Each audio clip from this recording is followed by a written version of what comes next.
မင်းကလေးအိတ်နေရင်ထူးဆန်းတဲ့အိမ်မက်တစ်ခုမှတ်ခဲ့တယ်ရုတ်တရက်ကြောက်လန့်စွာထိုင်ထားလိုက်တယ်ဒါပေမဲ့တကားပြင်ပလိန်ကျန်းဖက်သူတယောက်ရှိနေပြီးအမျိုးသမီးတွေကိုအဓမ္မပြုကျင့်ပြီးတက်ပစ်နေတဲ့ဆိုတဲ့အတန်ကိုကြားလိုက်တဲ့ကြောက်လန့်မှုကြောင့်ချက်ချင်းမျက်စိပွင့်လာတယ်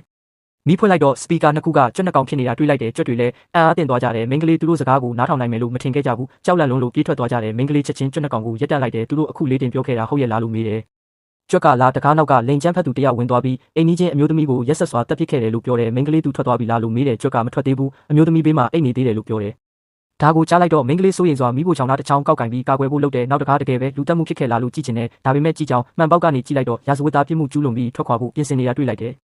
မင်းကလေးချက်ချင်းရဲကိုဖုံးဆက်တယ်ရဲရာရှိနှစ်ယောက်အလင်းမြန်ရောက်လာတယ်မင်းကလေးဖော်ပြချက်ကိုကြားလိုက်တော့နောက်တကားတော့ချိုးဖြတ်ပြီးဝင်ကြည့်ကြတယ်ဝင်ကြည့်ပြီးနောက်တကယ်ပဲလူတယောက်တက်ခံရတာတွေ့ရတယ်အဲ့ချိန်မှာမင်းကလေးဒါအမြင်အောင်မဟုတ်ဘူးဆိုတာအတိပြုနိုင်ခဲ့တယ်ဒါကိုတွေးမိတော့မင်းကလေးချက်ချင်းကြွက်နှကောင်ကိုရှာပြီးရာဇဝတ်သားပုံစံဘယ်လိုလဲလို့မေးတယ်မမျှော်လင့်ပဲကြွက်တွေရာဇဝတ်သားရဲ့မျက်နှာတကယ်ပဲမြင်ခဲ့ကြတယ်ကြွက်တွေရဲ့အသေးစိတ်ဖော်ပြချက်အရမင်းကလေးရာဇဝတ်သားရဲ့ပုံတူပုံတိကျစွာဆွဲလိုက်တယ်ရဲထက်ရောက်လာပြီးမင်းကလေးစီနောက်ထပ်အချက်လက်မေးတဲ့အခါသူမဆွဲထားတဲ့ပုံကိုရဲအရာရှိကြီးကိုလှမ်းပေးလိုက်တယ်ဒါပေမဲ့ရဲကယောက်ျားရဲ့မျက်နှာတကယ်မြင်ခဲ့လားလို့မေးတဲ့အခါမင်းကလေးမမြင်ခဲ့ဘူးလို့ပြောတယ်ဒါကရဲတွေသူမကိုတန်တရားဖြစ်စေခဲ့တယ်သူမကိုတန်တရားရှိသူအဖြစ်သတ်မှတ်ပြီးတညလုံးစစ်ဆေးခဲ့ကြတယ်မင်းကလေးရက်ွက်ထဲပြန်ရောက်တဲ့အခါအောက်ထပ်မှာအတန်တစ်ခုထက်ကြားလိုက်တယ်အတန်လိုက်ကြည့်တော့အုံးတကောင်စကားပြောနေတာတွေ့လိုက်တယ်အဲ့အချိန်မှာအုတ်ထုတ်တက်ထားတဲ့ထူးဆန်းတဲ့ယောက်ျားတစ်ယောက်ကိုသတိထားမိလိုက်တဲ့ချက်ချင်းဒီယောက်ျားကရာဇဝတ်သားဖြစ်နိုင်တယ်လို့သိလိုက်တယ်ဒါနဲ့လူသက်သမားကိုဖမ်းပါလို့အော်ဟစ်လိုက်တယ်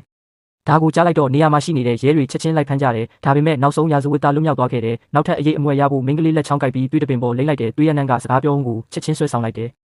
အုံးရဲ့ဖော်ပြချက်အရယောက်ျားရဲ့လက်ပေါ်မှာသွေးရနံရှိနေကြောင်းသိရတယ်သူ့ဗလက်မှာချက်ပြုတ်စီရနံရှိုံမကစစ်လက်ရောင်အဝါရောင်ဆုံးနေပြီးစစ်လက်3 10နှစ်ကြာတောက်ခဲ့တာဖြစ်တယ်မင်းကလေးဒါနဲ့ယောက်ျားအသက်50ဝန်းကျင်ရှိမယ်လို့ညီကုန်းချုပ်တယ်နောက်ထပ်အသေးစိတ်မေးဖို့လုပ်နေချိန်မှာအုံးဖြတ်သွားတဲ့လူတစ်ယောက်ကြောင့်ရုတ်တရက်တည်ဆုံသွားတယ်မင်းကလေးတီထားတဲ့အားလုံးကိုရဲကိုပြောပြတယ်ရဲရရှိကြီးကရာဇဝတ်သားကအစင်လာလူသက်သမားဖြစ်နိုင်ကြောင်းပြောတယ်မင်းကလေးရဲကိုဖမ်းမိအောင်ကူညီရင်စုငွေဒေါ်လာ3တန်းရမယ်လို့ပြောတယ်စုငွေကြားလိုက်တော့မင်းကလေးမျက်လုံးတောက်လာတယ်ရာဇဝတ်သားကိုရှာဖို့မင်းကလေးထပ်ပြီးအစာပြေအစားစာယူပြီးကျွတ်နှကောင်စီမေးဖို့သွားခဲ့တယ်